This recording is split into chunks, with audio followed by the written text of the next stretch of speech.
Olá, no programa de hoje você vai conhecer o fantástico mundo das impressões e vai visitar verdadeiras casas de festa dentro de condomínios. Quando a gente pensa em um pub, um bar, logo nos vem à mente um espaço como esse aqui, mais despojado, rústico, com mesinhas mais altas e uma mesa de sinuca, claro. Mas dois elementos não podem faltar nunca: a cerveja e a música. A chopeira já foi colocada ali e o palco está ali atrás. A diversão agora fica por conta de cada morador. Nós também vamos te mostrar como é o trabalho de um projetista e vamos conversar aqui no estúdio sobre um projeto que pretende contar a história da capital gaúcha através da sua arquitetura. A nossa ideia é não só fotografar os prédios pelo lado de fora, mas entrar nos prédios e falar com as pessoas que moram lá dentro para saber histórias dos prédios, tanto dos mais antigos, da década de 70, 60, como os contemporâneos de agora. O que fez aquela pessoa ir morar naquele prédio, o que chamou além da arquitetura, além da localização. Não saia daí, o Imóvel Web TV está começando.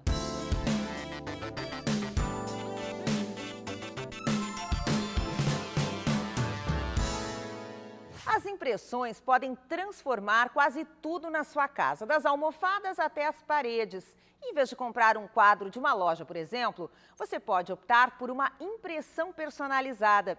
Ficou curioso? Pois nós fomos conhecer uma empresa aqui de Porto Alegre que é especializada nesse tipo de serviço e caiu no gosto de muitos arquitetos.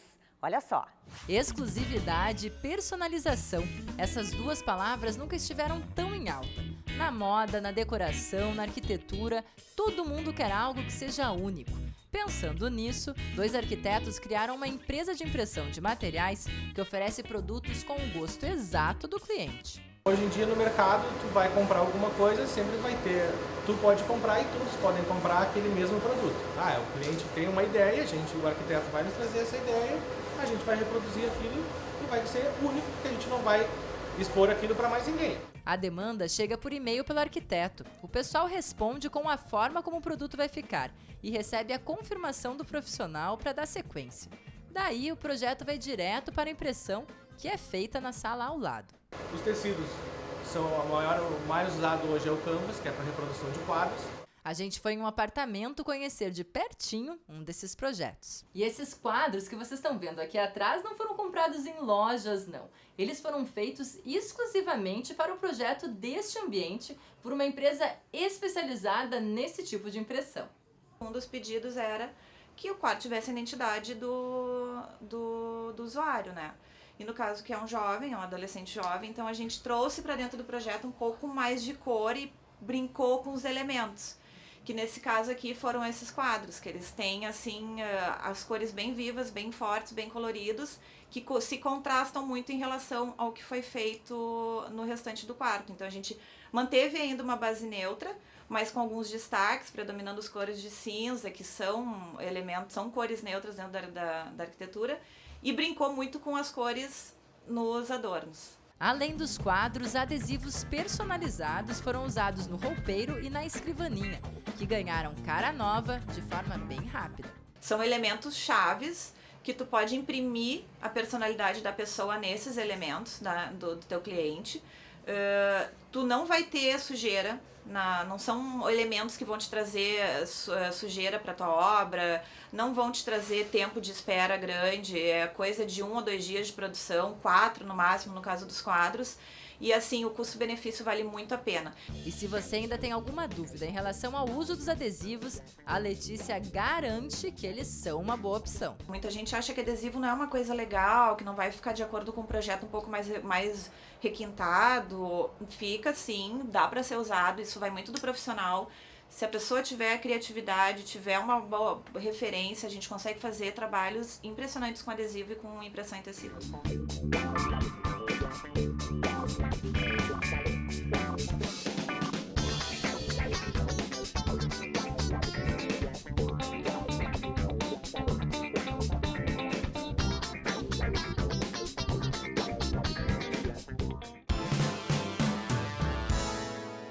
As pessoas perguntavam para nós se nós tínhamos alguma qualificação além da advocacia, né? Então nós dizíamos que nós tínhamos essa experiência de gestão de conflitos, negociação e legislação advinda do direito. mas eles sempre queriam algo mais. O síndico, ele atua em diversas áreas, né? Ele tem que ser um pouco psicólogo, ele tem que ser um pouco advogado, ele tem que ser um pouco engenheiro. Por isso, a gente tem que procurar se profissionalizar, coisa e tal. Um é advogado, o outro corretor de imóveis. Um é síndico do prédio onde mora, o outro é síndico do prédio onde veraneia na praia. Os dois dedicam algumas horas do seu dia para gerenciarem condomínios residenciais. Para assumir essa tarefa, no entanto, não basta apenas boa vontade. São demandas de fornecedores de produtos bons, mas com preços acessíveis, né? Gerir conflitos de alguns comportamentos inadequados, né? E às vezes impondo multas, às vezes geralmente conversando, né? Avisando antes. E também a contratação de pessoal quando são diretos com o condomínio. Sentindo que existia uma lacuna nesse mercado, a Imobiliária Auxiliadora Predial fez uma parceria com a ESPM e passou a oferecer o primeiro curso do Brasil voltado aos síndicos que querem se profissionalizar no ofício de administrar condomínios. E a gente observou que muitos síndicos não tinham a preparação adequada para quando assumiam essa responsabilidade, porque nas assembleias, nos condomínios, muitas vezes as pessoas são eleitas para serem síndicas pelos outros moradores, mas elas não entendem e não sabiam todas as exigências e necessidades dessa atividade. Para gerenciar prédios como esse aqui, tem crescido a contratação de síndicos terceirizados. De acordo com um estudo feito pela Auxiliadora Predial em São Paulo, mas que vale aqui também para Porto Alegre, em 2010, apenas 5% dos edifícios eram administrados por um síndico terceirizado. Esse número cresceu para 22% em 2015. E a projeção é que para 2020, mais da metade de todos os edifícios sejam, sim, administrados por um síndico terceirizado. Porto Alegre, região metropolitana, Vale dos Sinos. A gente tem mais, aproximadamente, uns 18 mil condomínios. Então, são 18 mil locais que precisam de um síndico. E esse síndico precisa de uma qualificação. Para isso, eles voltaram às salas de aula em busca de conhecimento e de qualificação. Cerca de 200 alunos participaram do curso, que dura 6 meses e propicia uma rica troca de experiências. Tem muito a questão do planejamento, da gestão mesmo, de entender questões orçamentárias, então a gente vai um pouco também para a área da financeira, né, de como pensar a gestão e administração do capital desse condomínio. Nós trabalhamos temas também como direito, tanto direito civil como direito trabalhista, que é bastante relevante, né, pelo número de pessoas envolvidas na atividade. E nós trabalhamos outros temas para o desenvolvimento desse profissional que vai exercer a atividade, com temas como gestão do tempo, da sua auto-organização. Quem fez notou uma grande diferença. Com o curso, eu aprendi que tem muitas ferramentas que estão auxiliando no meu trabalho. E eu já estou implantando isso, né? Com tabelas, com controles, que é onde a gente pode visualizar bem. E principalmente no tratamento de conflitos, né? Gerenciamento de conflitos.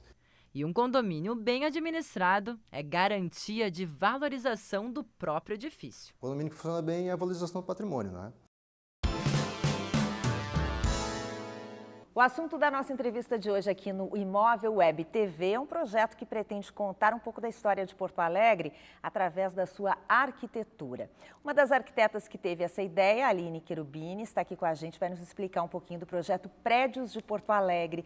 Tudo bem, Aline? Bem-vinda. Tudo bem, obrigada. Queria começar te perguntando de onde surgiu essa ideia? Teve algumas inspirações, né? Sim, essa ideia, na verdade, o projeto é inspirado num projeto que já existe, já chegou a seu final em São Paulo, do Matteo Gavazzi, que chama Prédios de São Paulo. É um projeto que pretende catalogar os prédios mais representativos da cidade, prédios preferencialmente não tão explorados academicamente e até para atingir um público maior que não só de arquitetos. São prédios que a gente fala entre a equipe do grupo, prédios que tocam a alma, prédios cotidianos, que estão ali, às vezes as pessoas não prestam atenção neles, mas eles têm a sua relevância. Tirando, então, esse critério acadêmico, que eu imagino que vocês, quando estudam arquitetura, têm um rol de prédios, assim, Sim. né? Históricos, que têm um significado, um simbolismo e tal. Que critérios que fazem parte desse projeto? O que vocês vão usar como guia? Primeiro, assim, na verdade, o nosso único filtro é o uso, que é a habitação coletiva. São prédios de apartamentos. Ah, então não entram prédios comerciais. Não entram prédios comerciais. Pode ser um prédio de uso misto, por exemplo, apartamento em cima, comércio embaixo, mas fundamentalmente de habitação coletiva. E, assim, tem aqueles que já fazem parte do ideário do Porto Alegrense e que vão estar presentes nesse projeto, e os que não tem nenhuma publicação fala deles, mas que nos chamam a atenção pela qualidade arquitetônica. Então, na verdade, a curadoria é nossa, né? Inclusive, eu vi no Facebook de vocês prédios bem novos, né? Sim, a gente não está se prendendo à data. Chega até a contemporaneidade, essa é a ideia. E nem é estilo arquitetônico. E nem estilo arquitetônico. Qual é o objetivo de vocês? É contar a história da cidade? É fazer uma relação só com a arquitetura, também com a questão social de habitação, enfim, por serem a gente ocupações quer coletivas. que as pessoas prestem mais atenção nesses prédios. Eu acho que quando as pessoas conhecem, elas criam afeição e aí preservam. Então essa também é a nossa ideia, porque fica essa coisa do vamos preservar o ecletismo, e esquecem que o modernismo também precisa ser preservado porque faz parte da história da arquitetura. E tem muita coisa boa em Porto Alegre que passa despercebido. E também a nossa ideia é não só fotografar os prédios pelo lado de fora, mas entrar nos prédios e falar com as pessoas que moram lá dentro para saber histórias dos prédios, tanto dos mais antigos, da década de 70, 60, como os contemporâneos de agora. O que fez aquela pessoa ir morar naquele prédio, o que chamou além da arquitetura, além da localização. É um projeto super ambicioso, né? Eu ia ficar louca, porque imagina quantos prédios tem em Porto Alegre, né? Acho que é uma coisa, às vezes parece até será que vai terminar? Porque está sempre sendo construído, né? O que vocês estabeleceram? Esse projeto começa aqui, termina aqui, terá tantas etapas? A nossa pretensão é que o livro seja publicado no final do ano que vem, no máximo. Nós dividimos o projeto em 3 etapas, e a primeira etapa é a catalogação, né? Nós fizemos uma lista de quais são esses prédios, e buscando todas as informações possíveis. A segunda etapa, que é a que nós nos encontramos agora, é de visita e levantamento fotográfico e de dados. E a última seria a publicação do livro. Seria a divulgação de um financiamento coletivo, a partir de financiamento coletivo que a gente está tentando chegar à publicação desse livro. E esse livro vai funcionar como um dicionário visual? Vai ter partes da história, de relatos desses moradores e tal? Qual é a ideia? Além das fotos, a gente quer essa coisa cotidiana do que acontece no prédio, a história das pessoas que moram lá, as peculiaridades, a curiosidade, né, que é o que move. E a expectativa, então, é que o livro saia ano que vem, mas com financiamento coletivo. Porque deve ser caro também, né? Por causa das fotos. Enfim. Estamos até abertos para parceria, se alguém se interessar participar do projeto com a gente. Os fotógrafos são o Arthur e a Paula, que o Arthur está se formando esse ano em arquitetura e a Paula já é arquiteta formada, que fazem parte da equipe. Então, são 3 arquitetos formados e a gente diz que ele já é arquiteto, né? Porque falta só um semestre. E são esses 2 fotógrafos. No início a gente até pretendia de um livro mais complexo, com plantas e tal, mas depois a gente realizou que não, que a gente, para conseguir atingir realmente o maior número de pessoas, é um livro de fotografias, para que as pessoas se afeiçoem realmente aos prédios. Vocês têm uma página no Facebook, que é facebook.com/prédiosdepoa, em que ali vocês, pelo que eu vi, vão colocando, dando umas pitadinhas do que vem por aí. E ali vocês pedem também a participação e a colaboração de pessoas. E, pelo que eu percebi, é uma ideia de um projeto também colaborativo, né? Sim, porque assim, a gente tem encontrado muita dificuldade de entrar nos prédios, né? Então, muitas vezes a gente consegue entrar por indicação ou por alguém que conhece alguém que mora lá, de outro prédio que a gente já conseguiu entrar. Várias vezes foi assim que aconteceu. E também porque muitos desses prédios, principalmente os mais antigos e que não são catalogados, que não tem dados, a gente não sabe quem foi o arquiteto, a gente não sabe qual o ano de construção. Então, todas essas coisas a gente quer informar, né? Porque não adianta só a foto do prédio, tem que ter todo o resto. Quer dizer, vocês contam, então, quem tiver um prédio que ache legal e que ache que tem a ver com o projeto de vocês, pode entrar na página? Pode sugerir. E tal. E depois, uma forma, através do financiamento também do livro. Sim, sim. E aí vocês vão comercializar esse livro? Como é que vocês vão fazer? Na verdade, o financiamento coletivo funciona, a pessoa financia e ela recebe o livro. Sim. Então, a gente não lucra nada, a gente não visa lucro. É o projeto que somos todos apaixonados por fazer e resolvemos fazer. Então, na verdade, a nossa realização é que ele se conclua e que se materialize no livro. Então, no momento que a pessoa financia, ela já recebe o livro. Ela está pagando para ter o livro. Sim. Vamos dar, então, para a gente encerrar, Aline, os endereços no Facebook e Instagram, que são canais que vocês, pelo que eu vi, usam bastante, né? Sim, no Facebook é Prédios de Poa e do Instagram é Prédios de Porto Alegre. Tá certo. Obrigada pela tua participação, parabéns pelo projeto. Obrigada. Essa foi a Aline Cherubini, arquiteta e cofundadora desse projeto bem legal, Prédios de Porto Alegre. Você pode participar. Agora a gente vai para um rápido intervalo, mas daqui a pouquinho tem mais Imóvel Web TV para você. Não saia daí.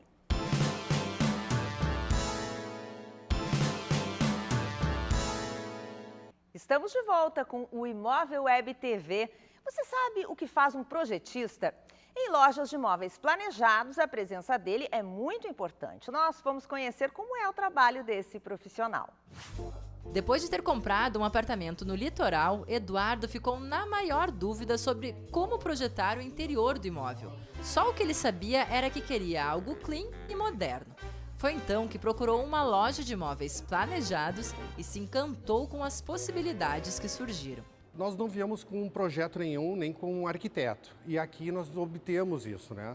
Nós obtivemos isso com ideias, trocamos muitas ideias e eu acho que o ponto mais significante foi a paciência que eles tiveram com a gente, né? Porque eu acho que isso aí é o principal. Porque toda hora a gente vai trocando algumas ideias e eles deram também sugestões maravilhosas e aí que nos agradou bastante, né? Para ele, foi importante ver o projeto no computador, visualizar as cores e olhar as amostras de materiais. Assim como Eduardo, muita gente procura lojas de imóveis planejados com uma ideia muito vaga na cabeça. E aí que entra o trabalho do projetista. É a pessoa que vai detalhar o projeto e apresentá-lo ao cliente para que ele possa melhor visualizar. E essa visualização no computador, Renata, em 3D, ela é de fato importante? Sim, Flávia, ela é de extrema importância porque muitos clientes não conseguem visualizar essas necessidades que eles precisam para cada ambiente. Principalmente no momento do briefing, a gente já tenta captar uma ideia de cores, os acabamentos que eles mais gostam, né? Então é no 3D que a gente consegue definir e colocar essas cores reais no projeto para o cliente visualizar se é realmente aquilo que ele está querendo para o ambiente dele mesmo. A função do projetista é auxiliar o cliente nesse processo, então. Isso, exatamente. O cliente vem normalmente com uma planta baixa e ali a gente vai definir o layout, vamos colocar todos os equipamentos que eles têm, se já tem alguma coisa que vai reaproveitar, a gente já pega as dimensões. Nós temos os dois tipos de clientes, né? O cliente que já vem com tudo definido, a gente só adapta a nossa modulação, as nossas cores e tudo mais, ou o cliente que não tem nenhum profissional auxiliando nessas decisões. Como nossa equipe é toda com formação, então arquitetos, designers, a gente já tem uma ideia de como ajudar, auxiliar o cliente nessas decisões, né, de projetos.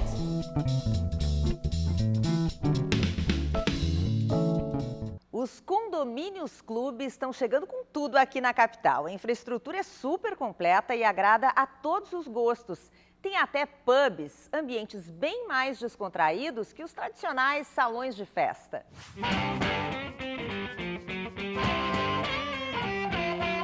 Não é um salão de festas nem um espaço gourmet. Uma tendência que veio forte nos condomínios, principalmente nos condomínios clubes, é o pub. Um espaço que serve como um bar para os moradores aproveitarem com a família e com os amigos.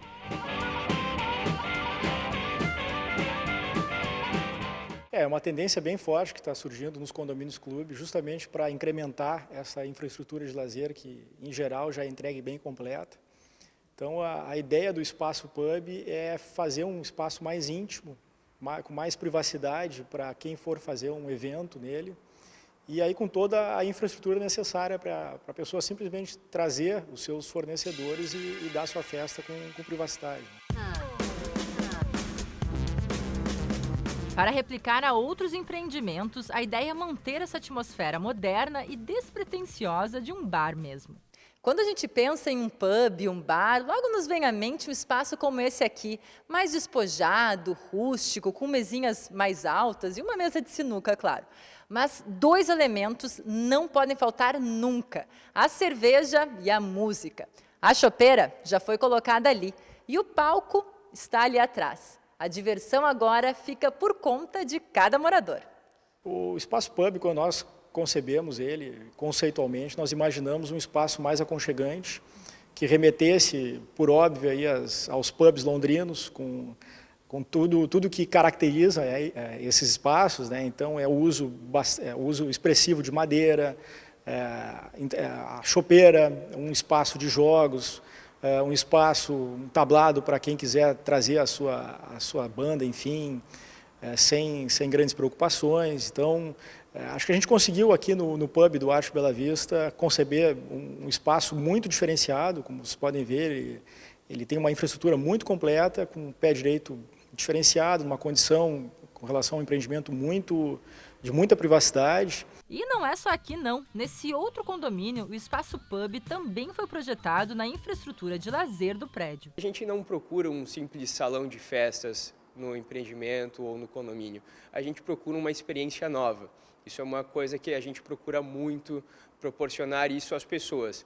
Então a gente, quando cria um espaço, a gente procura trazer isso para ele. Nesse caso, que a gente chamou de Sport Bar, mas ele tem um caráter de pub, a gente colocou alguns equipamentos que a gente acreditava que trariam esse caráter. A gente pode ver a chopeira, a gente pode ver as bancadas altas, amarelas, que trazem uma cor mais descontraída, as mesas altas, os jogos que causam as pessoas podem se relacionar entre si, podem descontrair. Então, tudo isso cria um clima que acaba tornando uma coisa mais descontraída do que simplesmente um salão de festas.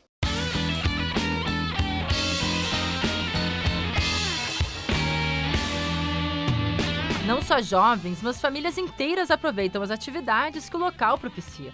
O conceito é o de oferecer ao morador possibilidades que o espaço restrito dentro do apartamento não oferece. O pub ele é ligado ao happy hour, ao final do dia, ao final de um expediente de trabalho. É isso que a gente procurou, trazer um ambiente mais harmonioso, mais clean, mas que a pessoa possa chegar e descontrair, relaxar, seja com seus amigos, seja com a sua família.